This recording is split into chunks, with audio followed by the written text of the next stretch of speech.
Monte Everest, a montanha mais alta do planeta, é o destino final para qualquer alpinista que busca glória e superação.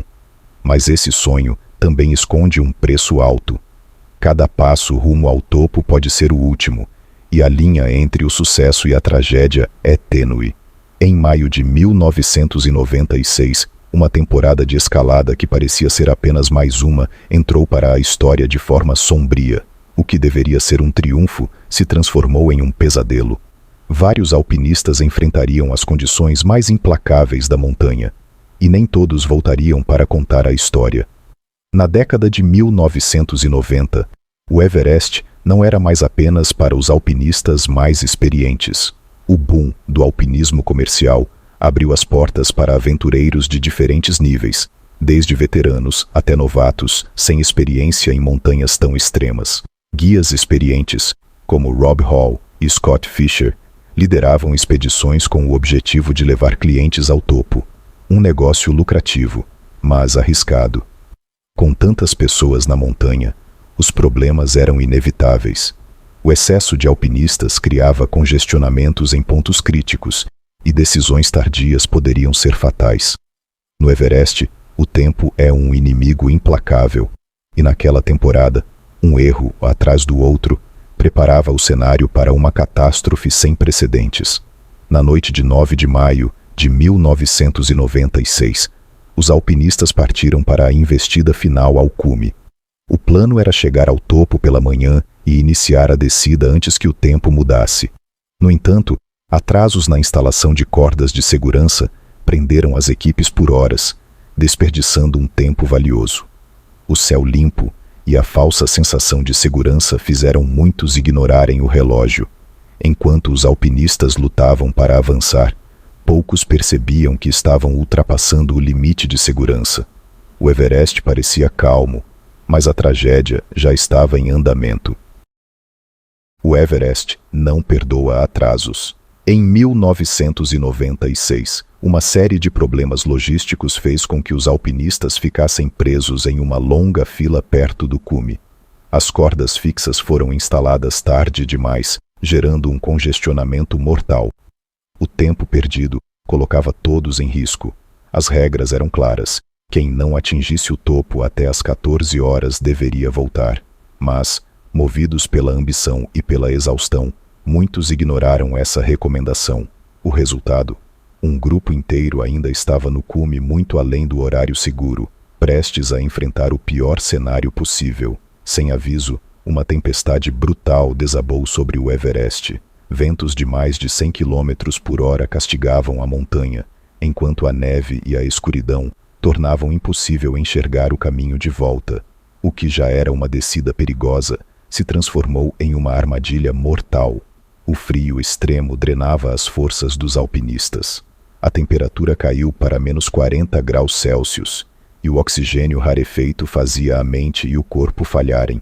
Perdidos, alguns ainda tentavam descer, enquanto outros ficaram paralisados, condenados a enfrentar a noite no Everest.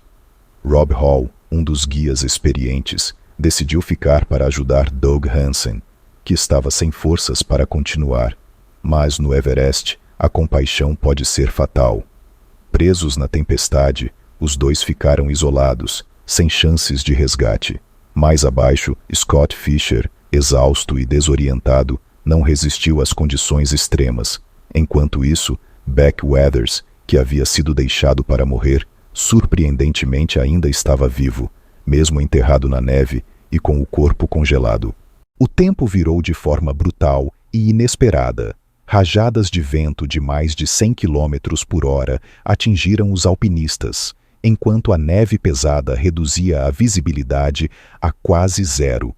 O frio extremo congelava máscaras de oxigênio e deixava os corpos rígidos.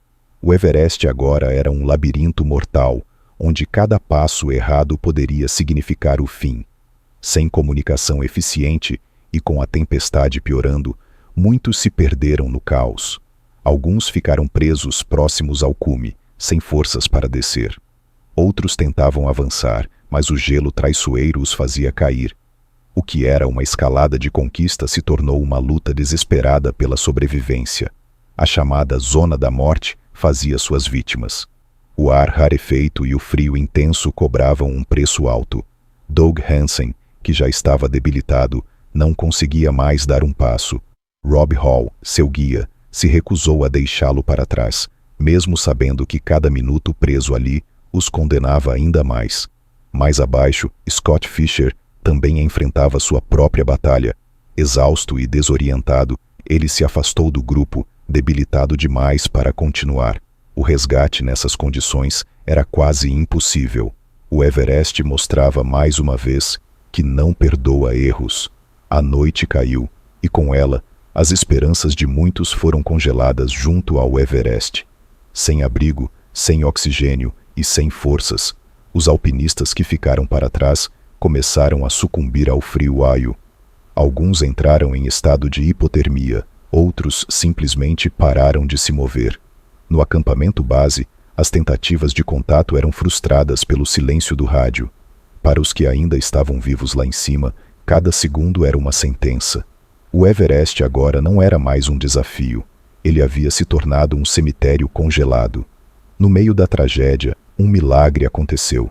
Beck Weathers, que já havia sido dado como morto, despertou. Seu rosto e mãos estavam gravemente congelados, mas algo dentro dele o fez se levantar.